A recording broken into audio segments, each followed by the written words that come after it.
தென்றலே மெல்ல பேசு சீரியல்ல இன்னிய எபிசோட்ல என்ன நடந்திருக்கு அப்படிங்கிறத பார்க்கலாம். இப்ப இந்த கலாவும், அந்த எம்பி பையனும் சேர்ந்து தான் வந்து பார்த்தீங்கன்னா, நம்ம அசோக்க கொன்னுருக்காங்க அப்படிங்கிறது நல்ல தெள்ள தெளிவா தெரியுது.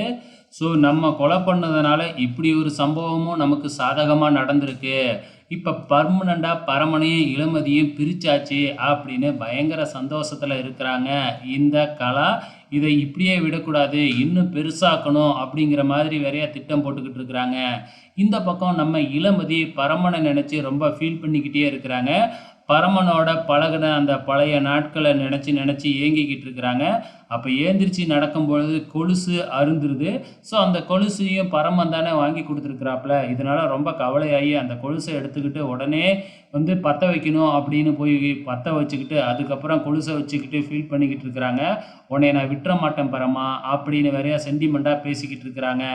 ஸோ இந்த பக்கம் வந்து பார்த்திங்கன்னா கலாவோட திட்டம் என்ன அப்படின்னு பார்த்தீங்கன்னா, நேராக பரமங்கிட்ட போய் ஒரு நாடகத்தை ஆரம்பிக்கிறாங்க. நீ கவலைப்படாத பரமா, நான் போய் இளமதியை பார்த்து பேசி ஒன்னையும் இளமதியும் சேர்த்து வைக்கிறேன் அப்படிங்கிற மாதிரி டைலாக் அடிச்சுக்கிட்டு இருக்கிறாங்க. ஸோ அப்கமிங்கில் என்ன நடக்க போகுது அப்படிங்கிறதையும் பொறுத்திருந்து பார்க்கலாம்.